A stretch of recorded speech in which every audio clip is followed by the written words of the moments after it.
இயேசு கிறிஸ்துவின் இனிதான நாமத்தில் இன்றைய ஆவிக்குரிய சிந்தனைக்கு உங்களை அன்புடன் வரவேற்கின்றோம்.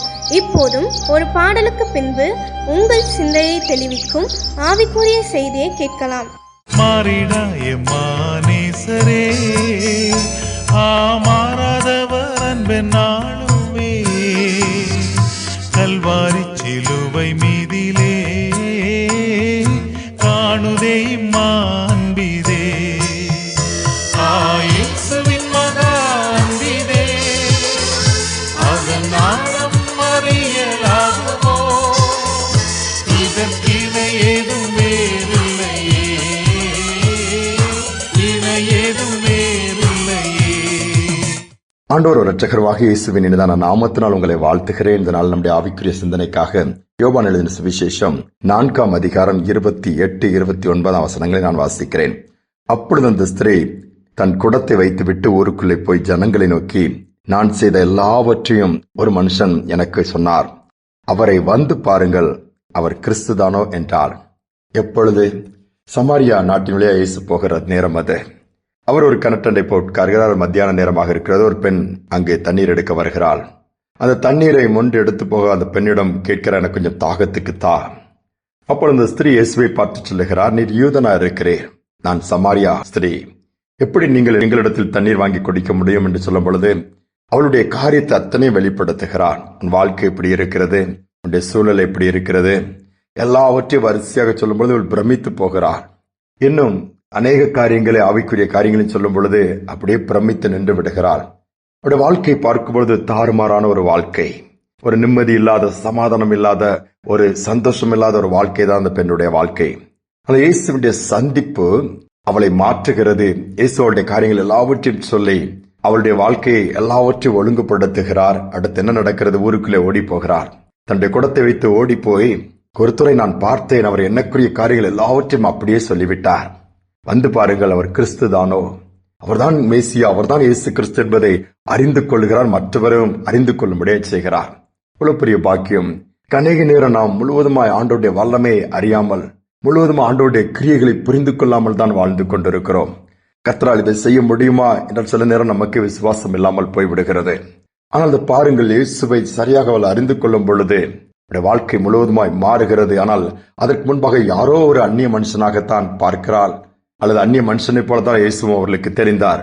அன்று நம்முடைய வாழ்க்கை சற்று யோசித்து பார்ப்போம்.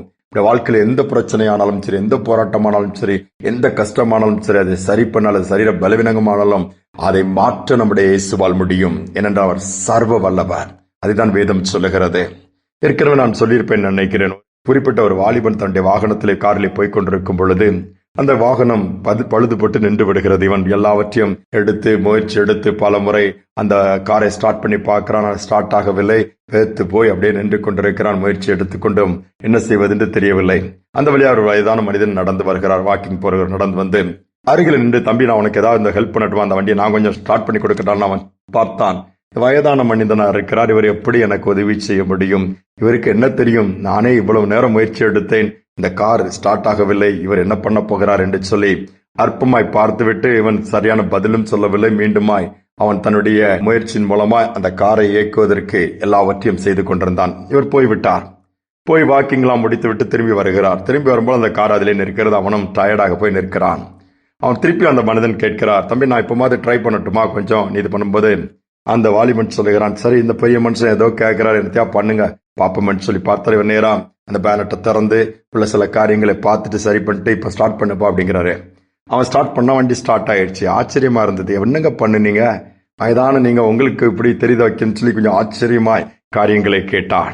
கேட்கும்போது அவர் சொன்னார், என் பேரு ஹென்ரி ஃபோர்டு, நான் தான் இந்த வாகனத்தையே வடிவமைத்து உருவாக்கினவன். இதில் எப்படிப்பட்ட ஒரு ஃபால்ட் வரும், எப்படிப்பட்ட பிரச்சனை வரும் என்பது எனக்கு நன்றாக தெரியும், அதனால் தான் சரி பண்ணி கொடுக்க முடிந்தது என்று சொன்னாராம். யோசித்து பாருங்கள். ஆனால் அந்த வாலிபனுக்கு அவர் இந்த வாகனத்தை உருவாக்கினவர், இந்த வாகனத்தை வடிவமைத்தவர் என்பது தெரியாததினால்தான் இன்னைக்கு முதலே பார்க்கும் பொழுதே அவரை அனுமதிக்கவில்லை. இன்னைக்கு அநேக நேரத்திலே இப்படி ஆண்டவர் எப்படிப்பட்டவர் என்பதை அறியாமல் இருக்கிறபடியினால் தான் இன்னும் போராட்டத்தில் இருக்கிறோம், இன்னும் வேதனைகளின் பாதை, இன்னும் ஒரு முடிவில்லாமல் பிரச்சனைகளை போராடி எப்போது என்கிற நிலைமைக்கு வந்து விடுகிறோம். இல்லை, நம்முடைய ஆண்டவர் எப்படிப்பட்டவர் என்பதை பார்ப்போம். சகலத்தை செய்ய வல்லவர், அவரால் எல்லாம் முடியும். அவர் நம்முடைய சிருஷ்டிகர்த்தா, நம்மளை உருவாக்கினவர், சரீரத்தின் அவயங்களை எல்லாவற்றையும் அறிந்திருக்கிறவர். இதனால் அவருடைய கருத்தில் முழுவதும் தாழ்த்தி ஒப்புக் கொடுப்போம்.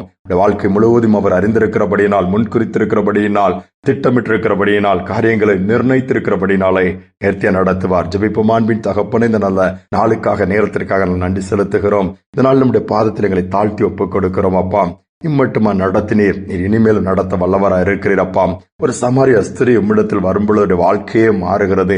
அதோடு மட்டுமல்லாமல் அந்த பகுதியில் உள்ள அத்தனை பேரும் உம்மை காணும்படியாய் கூட்டிக் கொண்டு வருகிறாள். எல்லோரும் மேசியாவை கண்டோம் என்று சொல்லுகிற அளவுக்கு நீ காரியங்கள் நடக்கிறது. எங்கள் வாழ்க்கையிலும் மாற்றங்களை ஏற்படுத்தும். நாங்கள் உண்மை உண்மையாகவே நீ சர்வ வல்லமையுள்ள தேவன் என்பதை கண்டு கொள்ளத்தக்கதாய், சகலத்தையும் செய்ய முடியும் என்பதை உணர்ந்து கொள்ளத்தக்கதாய் எங்களுக்கு அப்படிப்பட்ட கிருபை கொடுப்பீராக. எல்லாரும் இன்னைக்கு தைரியப்படுத்துங்க. இந்த பிரச்சனை தீரவே தீராதென்று இருக்கிற பிரச்சனைகளை தீர்த்து வைக்க உம்மால் முடியும் என்கிற விசுவாசத்தை கொடுங்கப்பா.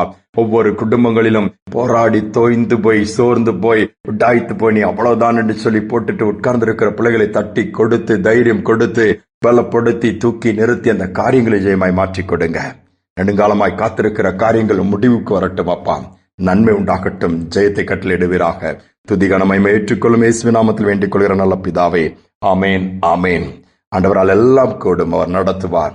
அவரை நாம் எப்படிப்பட்டவர் என்பதை அறிந்து கொண்டு அவ்விதமாய் நாம் செயல்படும் பொழுது நிச்சயமாகவே சகலவித நன்மையினால் நாம் நிரப்பப்படுவோம். இந்த சிந்தனையோடு இந்த நாளை தொடருவோம். மீண்டுமாய் நாளை தினம் சந்திப்போம். ஆகாதது எதுவும் இல்ல, உம்மால் ஆகாதது எதுவும் இல்ல. அகிலம் அனைத்தையும் உண்டாக்கி ஆழுகின்றீர், அகிலம் அனைத்தையும் உண்டாக்கி ஆழுகின்றீர். ஆகாதது எதுவும் இல்ல, உம்மால் ஆகாதது எதுவும்